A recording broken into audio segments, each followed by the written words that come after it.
ಇತ್ತೀಚೆಗೆ ಮಾಧ್ಯಮಗಳಲ್ಲಿ ನಮ್ಮ ಮಾಲೂರು ನ್ಯಾಯಾಧೀಶರಾದ ಗಾಯತ್ರಿ ಮೇಡಮ್ ಅವರದು ಪಬ್ಲಿಷ್ ಆಗ್ತಾ ಇದೆ. ತಮ್ಮೆಲ್ಲರಿಗೂ ಗೊತ್ತಿದೆ. ಈ ಒಂದು ವಿಡಿಯೋಗಳೆಲ್ಲ ಫೇಕ್ ಮಾಡಿ ಎಡಿಟ್ ಮಾಡಿ ಬಿಟ್ಟಿರ್ತಕ್ಕಂಥ ವಿಡಿಯೋಗಳು. ಇದರ ಒಂದು ಪ್ರತಿಕ್ರಿಯೆ ಮಾಡಿದ್ದಾರೆ ನಮ್ಮ ಬೆಂಗಳೂರು ಅಧ್ಯಕ್ಷರಾದ ವಿ ಎಕ್ಸ್ ಸುಬ್ಬಾರೆಡ್ಡಿ ಸರ್. ಏನಂತ ಹೇಳಿದ್ದಾರೆ ಅಂತಂದರೆ, ಅವರು ನ್ಯಾಯಾಧೀಶರ ಒಂದು ಸ್ಥಾನಕ್ಕೆ ಅನರ್ಹರು ಅನ್ನೋದನ್ನ ತಗೊಂಡು ಬರ್ತಿದ್ದಾರೆ. ಏನು ಅಂತಂದರೆ, ಈಗ ನಮ್ಮ ವಕೀಲರಿಗೆ ಏನಾದರೂ ಪ್ರಾಬ್ಲಮ್ ಆದರೆ ಫಸ್ಟ್ ನಮ್ಮ ವಕೀಲರ ಸಂಘಕ್ಕೆ ವಿಚಾರ ತಿಳಿಸ್ತೀವಿ ನಾವು. ತದನಂತರ ನಾವು ಬೆಂಗಳೂರಲ್ಲಿ ಇರ್ತಕ್ಕಂಥ ಬಾರ್ ಕೌನ್ಸಿಲ್ಗೆ ಸಮೇತ ನಾವು ತಿಳಿಸ್ತೀವಿ. ಸುಮಾರು ಒಂದು 6 ತಿಂಗಳ ಹಿಂದೆ ನನ್ನ ಕಚೇರಿನಲ್ಲಿ ನಾನು ಕರ್ತವ್ಯ ನಿರ್ವಹಿಸುವ ಸಂದರ್ಭದಲ್ಲಿ ಯಾವ ಆಸಾಮಿ ಒಬ್ಬ ಬಂದು ನನ್ನ ಮೇಲೆ ಕಾರದ ಪುಡಿ ಏರಿಸ್ತಾನೆ. ಅದಕ್ಕೆ ಸಂಬಂಧಪಟ್ಟಂತೆ ನಮ್ಮ ವಕೀಲರ ಸಂಘದಲ್ಲಿ ಇರ್ತಕ್ಕಂಥ ಅಧ್ಯಕ್ಷರಿಗೆ, ಸದಸ್ಯರಿಗೆ ಎಲ್ಲರಿಗೂ ನಾವು ವಿಚಾರ ತಿಳಿಸಿರ್ತೀವಿ. ಈ ಒಂದು ವಿಚಾರನ ನಾನು ವಿವೇಕ ಸುಬ್ಬಾರೆಡ್ಡಿ ಸರ್ಗೆ ಫೋನ್ ಮೂಲಕ ನಾನು ತಿಳಿಸಿರ್ತೀನಿ.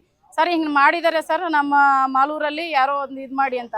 ಆಗ ಅವರು ಒಂದು ವಿಚಾರ ಹೇಳ್ತಾರೆ ನನಗೆ.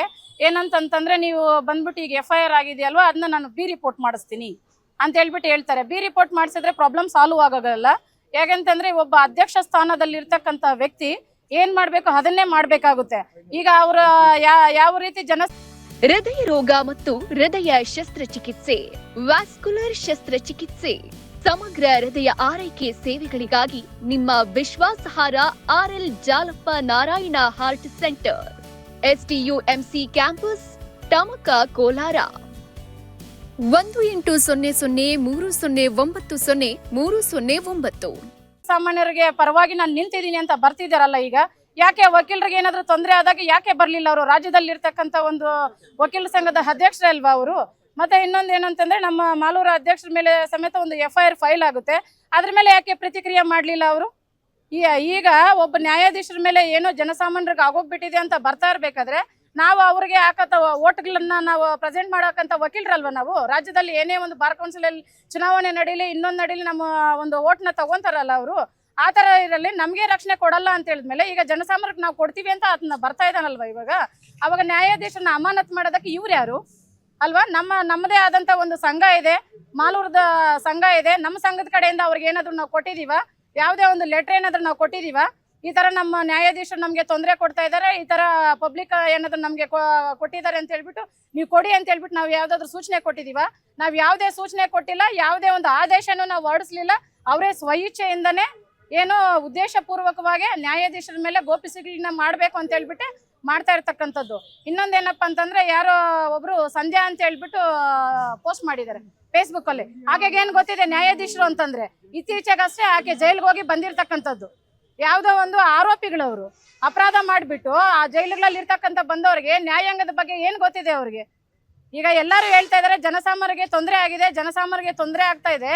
ನ್ಯಾಯಾಧೀಶರು ಒಬ್ಬರೇ ಹಿಂಗೆ ಮಾಡಿದ್ರೆ ಜನಸಾಮಾನ್ಯರ ಪರಿಸ್ಥಿತಿ ಏನು ಅಂತ ಹೇಳ್ಬಿಟ್ಟು ಎಲ್ಲ ಕ್ವಶನ್ ಮಾಡ್ತಾ ಇದ್ದಾರೆ. ಏನು ಮಾಧ್ಯಮದವ್ರೆ, ದಯವಿಟ್ಟು ಮಾಧ್ಯಮದವ್ರಿಗೆ ಒಂದು ನಾನು ಹೇಳಿಕೆ ಕೊಡಕ್ಕೆ ಇಷ್ಟಪಡ್ತಾ ಇದ್ದೀನಿ. ಏನಿದೆಯೋ ಅದನ್ನ ಸತ್ಯಾಂಶಗಳನ್ನ ತಾವು ಮಾಧ್ಯಮದಲ್ಲಿ ಬಿಡುಗಡೆ ಮಾಡಿ.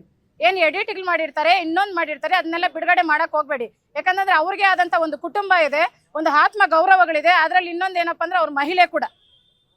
ಈಗ ನಿಮಗೆ ಗಂಡಸರಿಗೆ ಏನಾದರೂ ತೊಂದರೆ ಆದ್ರೇನೆ ನೀವು ಮನೆಗಳಿಂದ ಆಚೆ ಬರೋಕ್ಕಾಗಲ್ಲ.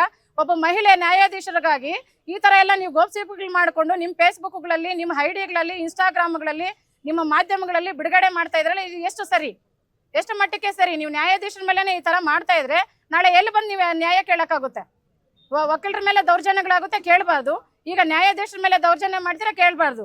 ಕೇಳಿದ್ರೆ ಜನಸಾಮಾನ್ಯರ ಮೇಲೆ ದೌರ್ಜನ್ಯಗಳು ಮಾಡ್ತಾರೆ, ಇವ್ರದೇ ಆದಂಥ ಅಧಿಕಾರಗಳ ದುರುಪಯೋಗ ಮಾಡ್ಕೊತಾರೆ ಅಂತ ಹೇಳ್ಬಿಟ್ಟು ತಮ್ಮ ಮಾಧ್ಯಮಗಳಲ್ಲೆಲ್ಲ ಬಿಡುಗಡೆ ಮಾಡ್ತಾ ಇದ್ದೀರಾ. ನಾನು ಕೊನೆಯದಾಗ ಒಂದು ಹೇಳ್ತಾ ಇದ್ದೀನಿ, ವಿವೇಕ್ ಸುಬ್ಬಾರೆಡ್ಡಿ ಸರ್ಗೆ ಒಂದು ಸ್ಟೇಟ್ಮೆಂಟ್ ನಾನು ಕೊಡ್ತಾ ಇದ್ದೀನಿ. ದಯವಿಟ್ಟು ಸರ್, ತಾವು ಉದ್ದೇಶಪೂರ್ವಕವಾಗಿ ಇದನ್ನ ತಗೊಂಡ್ಬೇಡಿ. ಏನಿದು ಹಿಂದ್ಗಡೆ ಏನು ಸತ್ಯಾಂಶಗಳು ಏನು ಇದೆಯೋ ಅದನ್ನ ತಿಳ್ಕೊಂಡು ನೀವು ಇದು ಮಾಡಿ. ಇವಾಗ ಏನು ಜನರಲ್ ಇವ್ರಿಗೆ ಕೊಟ್ಟಿದ್ದೀರಲ್ಲ, ಅದನ್ನ ಏನು ಕೊಟ್ಟಿರೋ ಅರ್ಜಿಗಳನ್ನೆಲ್ಲ ಅದನ್ನೆಲ್ಲ ಹಿಂದೆ ಪಡೀರಿ. ನೀವೇನು ಹೈಕೋರ್ಟ್ಗೆ ಎಲ್ಲ ಪಿಟಿಷನ್ಗಳು ಕೊಟ್ಟಿದ್ದೀರಲ್ಲ ನಮ್ಮ ಜಡ್ಜ್ ಮೇಡಮ್ ಮೇಲೆ, ಅದನ್ನೆಲ್ಲ ಹಿಂದೆ ತಗೊಳ್ಳಿ ಅಂತ ಹೇಳ್ಬಿಟ್ಟು ಹೇಳ್ತಾ ಇದ್ದೀನಿ.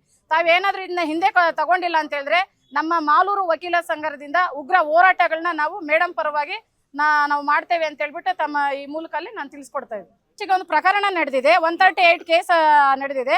ಆ ಒಂದು ಕೇಸಲ್ಲಿ ಯಾವುದೇ ಒಂದು ಆರೋಪಿ 3 ವರ್ಷದಿಂದ ತಪ್ಪಿಸ್ಕೊಂಡು ಓಡಾಡ್ತಾ ಇದ್ದಾರೆ ಅಂದ್ರೆ ನ್ಯಾಯಾಧೀಶರಾಗ ಅವ್ರು ಏನ್ ಮಾಡ್ಬೇಕು? ಆದೇಶ ಹೊರಡಿಸ್ತಾರೆ. ಯಾವಾಗ NBW ಹೊರಡಿಸ್ತಾರೆ ಅವಾಗ ಕರ್ಕೊಂಡ್ ಬಂದಾಗ ಅದೇನಿದೆ ಅದು ಮುಗಿಸ್ಕೊಂಡು ಹೋಗ್ತಾರೆ. ಮುಗಿಸ್ಕೊಂಡು ಹೋಗಿದ್ಮೇಲೆ ಉದ್ದೇಶಪೂರ್ವಕವಾಗಿ ನೆಕ್ಸ್ಟ್ ಬಂದ್ಬಿಟ್ಟು ಸಾಹೇಬ್ರು ಇರ್ತಕ್ಕಂಥ ಒಂದು ಚೇಂಬರ್ ಕಿಟಕಿಯಲ್ಲಿ ಬಂದ್ಬಿಟ್ಟು ನಾನು ನಿನ್ಗೆ ಆಸಿಡ್ ಹಾಕ್ತೀನಿ ಇನ್ನೊಂದು ಹಾಕ್ತೀನಿ ಅಂತ ಹೇಳ್ಬಿಟ್ಟು ಹೊರಟೋಗ್ತಾರೆ. ಏನ್ ಹೇಳಿ? ಹೌದು, ಆ ಕಂಪ್ಲೇಂಟ್ ಆಗಿದೆ, ಪೊಲೀಸ್ ಸ್ಟೇಷನ್ ಅಲ್ಲಿ ಕಂಪ್ಲೇಂಟ್ ಆಗಿದೆ. ನ್ಯಾಯಾಧೀಶರು ತಿಳಿಸ್ಕೊಡ್ತಾರೆ. ಅನ್ನೋನ್ ಪರ್ಸನ್ ಬರ್ತಾರೆ. ಇಲ್ಲಿ ಏನಾಗಿದೆ ಎಲ್ಲ CC ಕ್ಯಾಮ್ರಾಗಳು ಇನ್ನೊಂದೆಲ್ಲ ಇದ್ ಮಾಡೋದು. ಇದರಲ್ಲಿ ನಾವ್ ಯಾವ್ದೋ ಸೃಷ್ಟಿ ಮಾಡ್ಕೊಂಡು ಇನ್ನೇನೋ ಮೇಡಮ್ನ ನಾವು ಕಾಪಾಡ್ಬೇಕು ಅಂತ ಹೇಳ್ಬಿಟ್ಟು ಯಾವ್ದೋ ಸಾಕ್ಷಿ ಆಧಾರಗಳನ್ನ ನಾವು ಸೃಷ್ಟಿ ಮಾಡ್ತಾ ಇಲ್ಲ. ಇರ್ತಕ್ಕಂಥದ್ದನ್ನೇ ನಾವು ಹೇಳ್ತಾ ಇರ್ತಕ್ಕಂಥದ್ದು. ಅದೇ ಒಂದು ಕುಟುಂಬದ ಸದಸ್ಯರೇ ಏನ್ ನಮ್ ಜಡ್ಜ್ ಮೇಡಮ್ ನ್ಯಾಯಾಲಯದ ಕಲಾಪಗಳನ್ನ ಮುಗಿಸ್ಕೊಂಡು ಊಟಕ್ಕೆ ಹೋಗಿರ್ತಾರೆ ಮನೆಗೆ. ಊಟಕ್ಕೆ ಹೋಗಿ ಮುಗಿಸ್ಕೊಂಡು ಬರ್ತಾ ಇರೋ ಟೈಮಲ್ಲಿ ಆ ಒಂದು ಕುಟುಂಬ ಸದಸ್ಯರೇ ಅವ್ರನ್ನ ಇದ್ ಮಾಡ್ತಕ್ಕಂಥದ್ದು, ಏನು ಉಗಿಯೋ ಅಂಥದ್ದು, ಬೈಯೋ ಅಂಥದ್ದು, ಅವಾಚ್ಯ ಶಬ್ದಗಳನ್ನ ಇದ್ ಮಾಡ್ತದ್ದು, ಮತ್ತೆ ಬೆರ್ಲೆತ್ತು ತೋರ್ಸೋದು, ಈ ತರ ಎಲ್ಲ ಮಾಡ್ತಾ ಇದ್ರೆ ಒಬ್ಬ ಮಹಿಳೆಯಾಗಿ ಯಾವ ರೀತಿ ಇದ್ ಮಾಡ್ಬೇಕು ರೀ ಅವರು ಅಲ್ವಾ? ಅಂದ್ರೆ ನಾನು ನ್ಯಾಯಾಧೀಶ ಆಗಿದ್ದೀನಿ, ಯಾರೋ ನನ್ನನ್ನ ಬಂದು ಉಗಿದ್ಕೊಂಡು ಹೋಗ್ಲಿ, ನಾನು ಯಾರೋ ಬಂದು ಬೈಕೊಂಡು ಹೋಗ್ಲಿ ಅಂತ ಇರಕ್ಕಾಗಲ್ಲ ಅಲ್ವಾ? ಅವ್ರನ್ನ ಕಾಪಾಡ್ಕೋಬೇಕು. ಕಾನೂನೇ ಇದೆ ಏನಂತಂದ್ರೆ ಇಸ್ ಅ ಪ್ರೊಟೆಕ್ಷನ್. ನಮ್ಮನ್ನ ನಾವು ಕಾಪಾಡ್ಕೋಬೇಕು ಅಂತಂದ್ರೆ ಇದ್ ಮಾಡ್ಕೋಬೇಕಾಗುತ್ತೆ ಅಂತ. ಏನ್ ಹೇಳಿ? ಅದನ್ನ ಬಿಡಿ. ಈಗ ಏನ್ ಮಾಧ್ಯಮದಲ್ಲಿ ಎಡಿಟ್ ಮಾಡಿ ಬಿಡ್ತಾ ಇದ್ದೀರಲ್ಲ, ಅದನ್ನ ಬಿಡಿ. ಪೂರ್ತಿ ವಿಡಿಯೋ ತಗೊಳ್ಳಿ. ಏನು ಸ್ಟಾರ್ಟಿಂಗ್ ಇಂದ ಏನ್ ನಡೆದಿದೆ ಅದನ್ನ ಪೂರ್ತಿ ವಿಡಿಯೋ ತಗೊಳ್ಳಿ. ಇಲ್ಲೇನ್ ಮಾಡ್ತಾ ಇದ್ದಾನೆ, ನ್ಯಾಯಾಧೀಶರು ಏನ್ ಮಾತಾಡಿದ್ದಾರೆ, ನ್ಯಾಯಾಧೀಶರ ಪರವಾಗಿ ಯಾರ್ಯಾರು ಅದನ್ನ ಮಾತ್ರ ಬಿಡ್ತಾ ಇದ್ದಾರೆ. ಒಂದ್ ಸೈಡ್ ಮಾತ್ರ ಬರ್ತಾ ಇದೆ, ಒಂದ್ ಸೈಡ್ ಮಾತ್ರ. ನೀವು ತಗೊಳ್ಳಿ ಸರ್, ಯಾಕೆ ಮೀಡಿಯಾ ಅವ್ರು ಬಿಟ್ಟಿದಾರಲ್ಲ, ಈಗ ಬಿಟ್ಟಿದಾರಲ್ಲ, ತನಿಖೆ ಆಗ್ಲಿ, ಪೂರ್ತಿ ತನಿಖೆ ಆಗ್ಲಿ. ಇದ್ರ ಬಗ್ಗೆ ಪೂರ್ತಿ ತನಿಖೆ ನಡೀದಿರಾ, ಸತ್ಯಾಂಶಗಳು ತಿಳ್ಕೊಂಡಿರಾ, ನ್ಯಾಯಾಧೀಶನ ಅಮಾನತು ಮಾಡೋದು ಅಷ್ಟು ಸಮಂಜಸ ಅಲ್ಲ ಅಂತ ಹೇಳ್ಬಿಟ್ಟು ನಾನು ತಿಳಿಸ್ಕೊಂತೀನಿ.